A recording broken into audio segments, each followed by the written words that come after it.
I have heard your cries and your pleas, and desires screamed into the algorithmic void. I've heard your wants, your needs, your requests and your demands. And today, right here, in this video, I'm here to fulfill them. I scrolled through you guys' comments under each Five Nights at Freddy's video, and I looked for themes and requests that popped up time and time again, and today that is exactly what we'll be diving into. My name's Thesterninator, but my friends call me Stern, and today we have a very special Five Nights at Freddy's Pokemon video for all of you today. Plus, some information on how you can enter the channel's first ever giveaway and get yourself a Steam copy of Into the Pit, the latest in the Five Nights at Freddy's universe. So buckle up and stay tuned as we hop right on into the video. This year, PAX West brought us a ton of new information for the upcoming FNAF game, Secret of the Mimic. We got some demo playthroughs of the game, decor to intrigue us as this mystery just begged to be unraveled. And within those displays, a very peculiar animatronic showed itself. And this animatronic has been confounding us since her initial debut there. This is Jackie. Well, we don't know a ton about her. I knew she had to work her way into a video sooner or later, so why not sooner? And I know I said I was going to do this video focused on requested characters, but I think we just didn't know to request her yet. What we do know is that Jackie is this nightmare creature with some correlation to the Mimic, but based on her initial design and what we're seeing from these walkthroughs at PAX, there's not a lot to go on, so I took what little we had and expanded on it. She appears to be some sort of Jack-in-the-Box style design, and if we know anything about the lore of the Mimic, we know that initially it was designed with that same type of style. It didn't have legs, but was given them later. So maybe she is going to be the Mimic, or is a pre-version of the Mimic, I don't know. But for the moment, what we know is that she's some sort of clown creature, modeled most likely after a Jack-in-the-Box, thus the name Jackie that she's been so lovingly referred to, so I went with that whole design. She also seems to have these tubular type of arms, so I wanted to bring that into design as a larger point. So I have here one arm that extends out and kind of wraps around in this toy or slinky style, while the other is collapsed on the other side, reaching backwards. I think it'd be really interesting to have a Pokemon with that type of motif, where the arms collapse themselves or can stretch themselves out. I can think of a lot of Pokemon that have that as a part of their design, that they are stretchy and utilize that often. So I thought having that elastic type of design, that elastic type of motif, would really give something to this Pokemon. I gave it this spring-like body for the lower section, just to further emphasize that Jack-in-the-Box type of feel. It very much kept reminding me of like Spoink, and I'm okay with that. I think that that very much works for this design being a Jack-in-the-Box inspired design. And like I've said, and I'll say again, I don't know a ton about this animatronic. You don't know a ton about this animatronic, at least not yet. So it'll be something that'll be interesting to learn and fun to kind of see what we got right, see what we got wrong, but for the moment, this is the design that I wanted to go with. I feel like it really emphasizes some of the things that we do know, which, just to reiterate, are things that she is most likely based on a Jack-in-the-Box, that she has these elongated arms, and that she looks like a absolutely terrifying clown. So translating that over to Pokemon, I use some references to others kind of like Mr. Mime and Mr. Rhyme, and other just pieces and parts like that. Like I said, bringing in Spoink for that spring-like tail, which feels like an odd place to draw inspiration from, but it is a motif that we see kind of captured across both designs, so using it I don't think is too much of a sin. So yeah, this is kind of what we're going for, and I wanted to incorporate shadows that felt a little bit darker. Again, to capture the idea that this is a mystery to us right now, but we do also know, based on some early playthroughs, especially by Dawko, that this is a very, very ferocious animatronic, that it goes after you with determination. So I wanted to give it the ability to do that. So you can see that it's most likely going to have this springy body just leaping out at you, very much like those jump scares that we're all so used to at this point from Five Nights at Freddy's, and yet they still scare me every single time.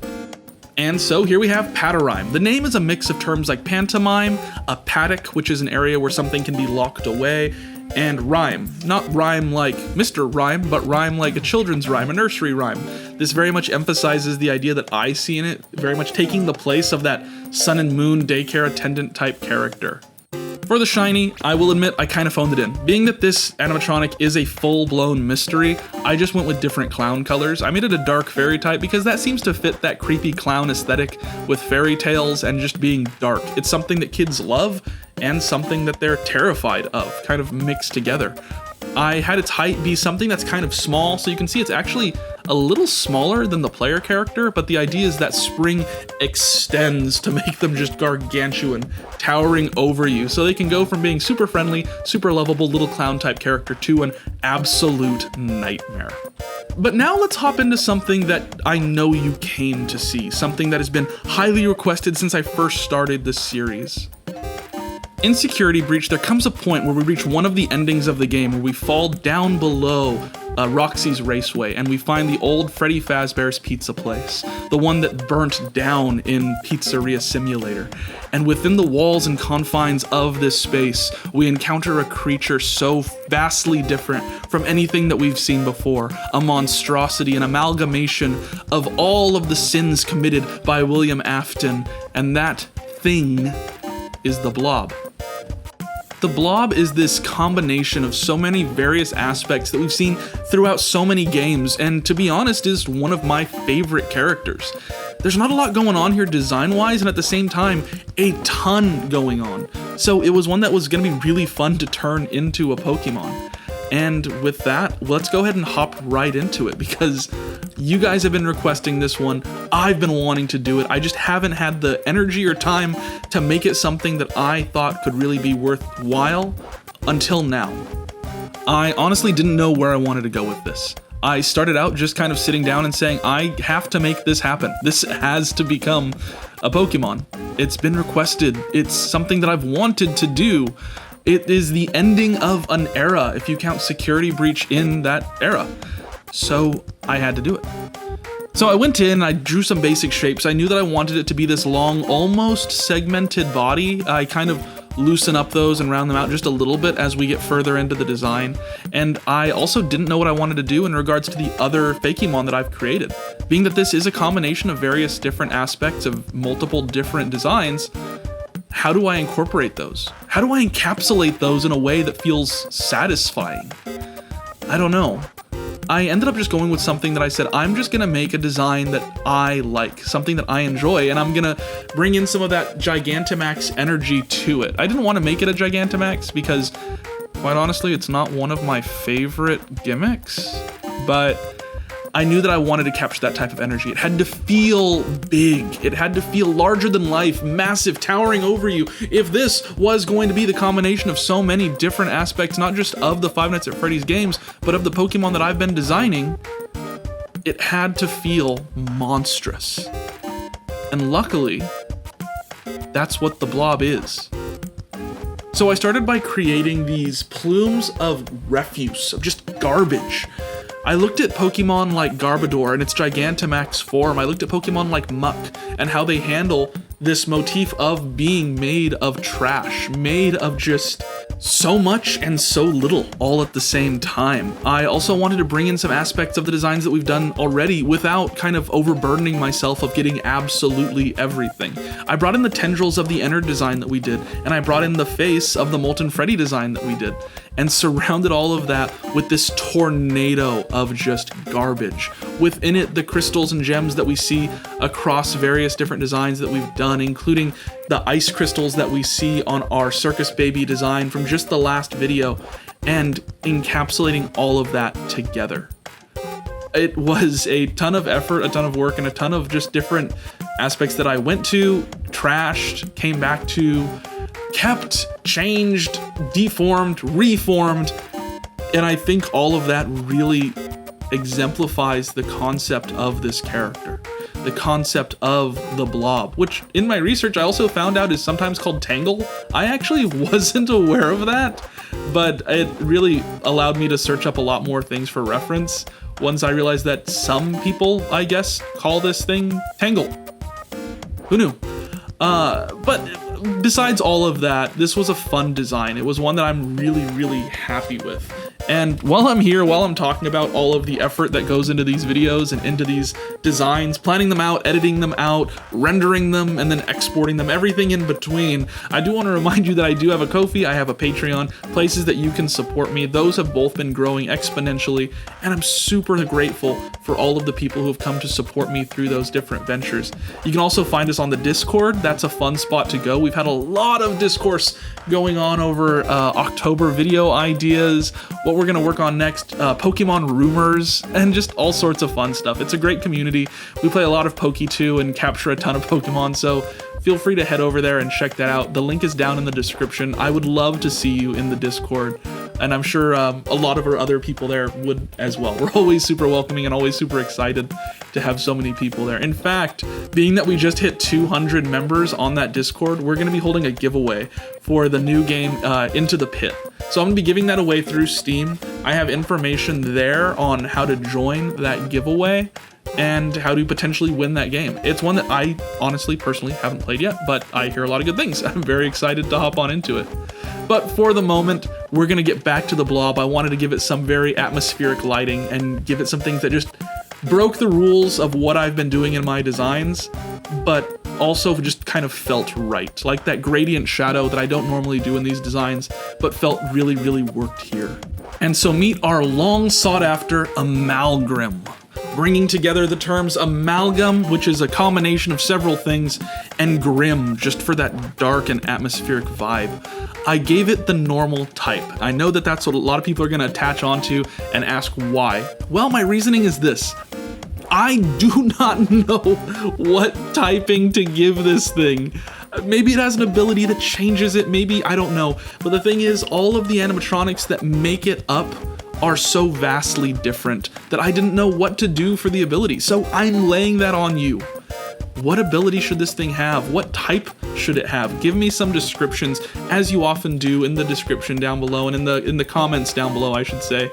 Let me know what you think, because I need your help on this. I'm no huge scholar on Five Nights at Freddy's lore. I'm a fan, but you guys sometimes know a little bit more than I do about those things. So what ability would work here?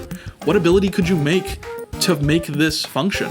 The way I see it is it may be one of those things where, hey, if you have multiple of the Pokemon that make this thing up in your party, if you have a couple of those, you can generate this Pokemon using some item or some other way.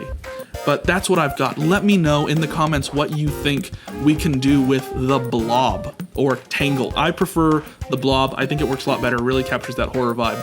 But yeah, let me know down below. For the shiny, I wanted to bring back some of that fire element as well as some of that fungus and growth type element. So I gave the swirls of trash this reddish vibe. But the real question is this. The real thing that I've been wondering, if the blob is existing down in this cave, down in this hideaway beneath the Pizzaplex, then we're gonna need a trainer, a gym leader, a cop, somebody who can keep this thing in order. And who better to guard and secure this Pokemon than our friendly security guard, Vanessa? I mean, she seems to not have any ill intentions, doesn't seem like she's got any sort of screws loose or anything, so I think she'd be perfect to keep track of this thing. In fact, maybe keep track of more Pokemon. Maybe be someone who walks with you along your challenge of becoming a Pokemon master in this region. I mean, what harm could she possibly do?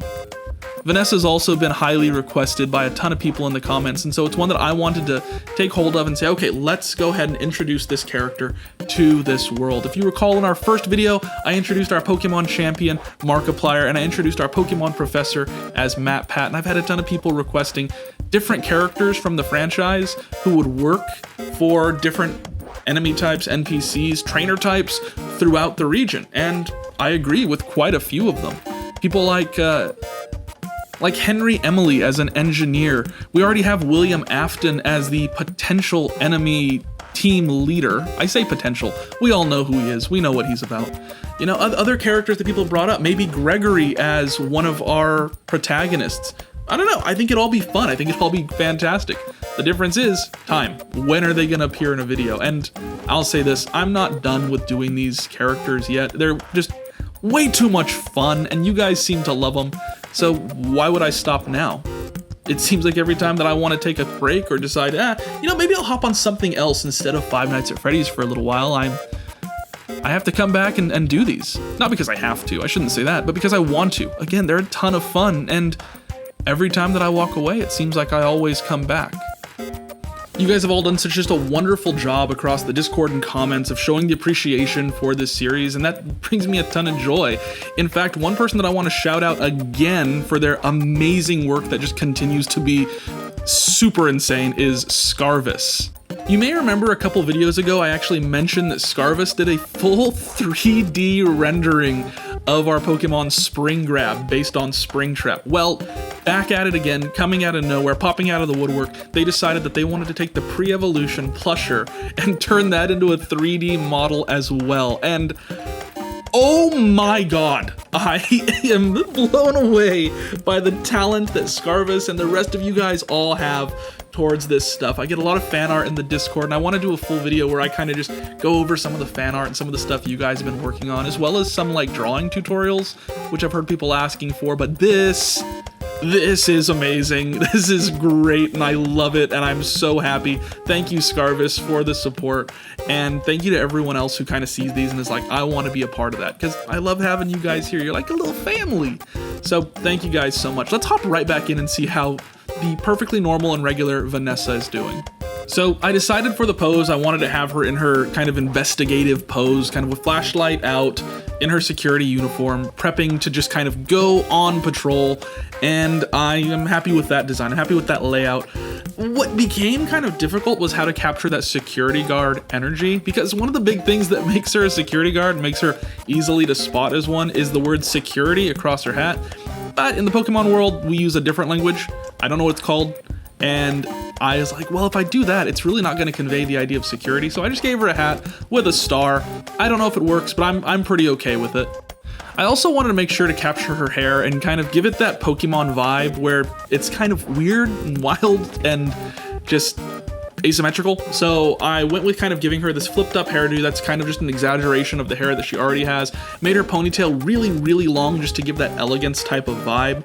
If she does end up being someone like a champion, maybe she'll get a secondary uniform, but I don't know what that uniform would be. Can't even picture, can't even imagine what secondary outfit this character would have. Maybe it'll be something that I'll post on the Patreon and go from there. I don't know. We'll have to see. Like I said, I'm nowhere near done with doing these Five Nights at Freddy's videos, and until I've gotten every single one, I don't think I will be. There's so much going on, and you guys in the Discord and across the various platforms that we're on seem to really enjoy it. And like I said, I enjoy it too. I'm a big Five Nights at Freddy's fan, and I think that incorporating Vanessa into this world is absolutely a given. I think it's just something that has to happen, whether it be her fulfilling an Officer Jenny type of role or her fulfilling some other type of role. Maybe she's a gym leader. What kind of gym leader would she be, do you think? I mean, we already have a lot of ghosts and steel.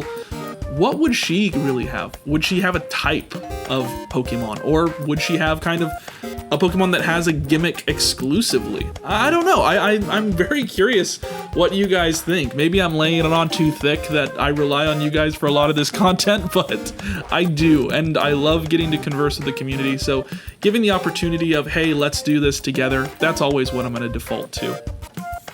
And so here we have Vanessa. Again, Trainer Vanessa or Officer Vanessa. Let's go with Officer Vanessa for the moment, or Security Guard Vanessa, I guess. But regardless, she fulfills a very specific role in this world of being someone who kind of keeps track of everything, makes sure everything where it needs to be, really has a good head on her shoulders that I don't see ever turning against us in any way, shape, or form. If you disagree, then you disagree. But she seems like an all-around good hire, and I'm glad that she's here protecting us all. Next, we're going to hop on into another Pokemon that you guys have been highly requesting pretty much ever since the first video that I did of this series. I think it was one of the first 5 comments probably that I needed to hop on to doing this next Pokemon. What are you?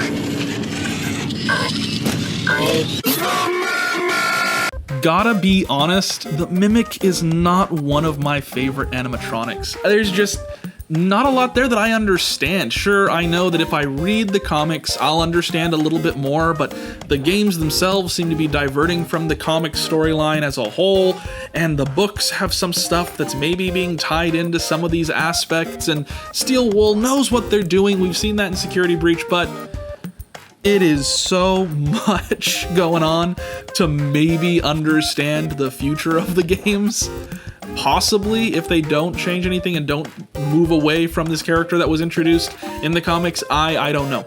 Should I just go about becoming an expert in all things Five Nights at Freddy's? It feels very much in my wheelhouse, and like I said, I am no expert, but I am just a big fan. I don't know, maybe that's a video. Maybe that's a future video. I spend like a month, 2 months buying, reading, playing everything Five Nights at Freddy's just in an effort to understand the Mimic so that it can all be rewritten for the next game.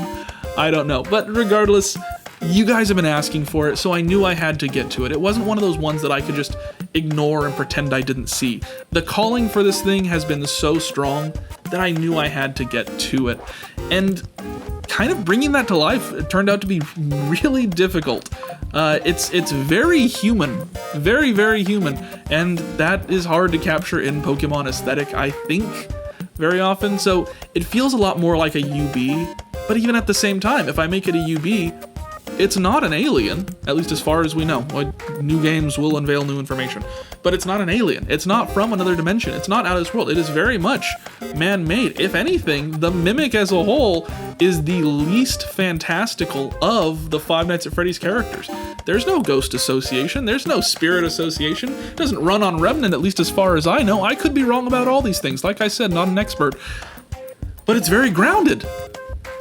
So how do we make that work? Well, I kind of just said, I'm going to do what I want to do here. I'm going to make it feel like a UB, but call it a Pokemon and move on with that. I had to capture this skeletal frame, this idea that it is an incomplete part of something. There's more that is intended to go here, and maybe there will be more. Based on the releases of the new game, and potentially new games, maybe we'll see a return to this design. Maybe we'll see it kind of put on those costumes and gain abilities based on that. I don't know. I'm always more interested in what you guys think those abilities and motifs should be than what I can conjure up in a one-shot video where I record what I'm saying one time and say, yeah, that's good enough. But I'm very curious. How is this guy gonna work? Let me know. I have so many ideas and concepts for what I want to do with where we've been taking this series. Potentially games, potentially writings, potentially something, but I need your help. Let me know in the comments below what you'd love to see this guy's functionality be. And I get it, there's going to be a lot of gimmicks to this region, and that's perfectly okay. Every animatronic has a different function, and you're meant to adapt every single time. Why shouldn't a game based on that game be the same? Little rhyme there. I don't know, let me know what you think. I'm pretty happy with how this turned out. Again, not my favorite animatronic, but I think it's one of the designs that I'm most proud of, just in making all these variables work. And so here's Duplimic, Duplicate, and Mimic, all kind of brought together into one name. This, of course, is the human Pokemon, because that's what it wants to be. Very weird, very obscure, very scary. I made it normal steel type, and I'm so curious to see what you guys think about that and what you guys are able to do with the comments and the discourse. Again, hop into the Discord and let's talk about this. I'd love to hear your thoughts, and honestly, Discord lets me keep track of those conversations a lot better.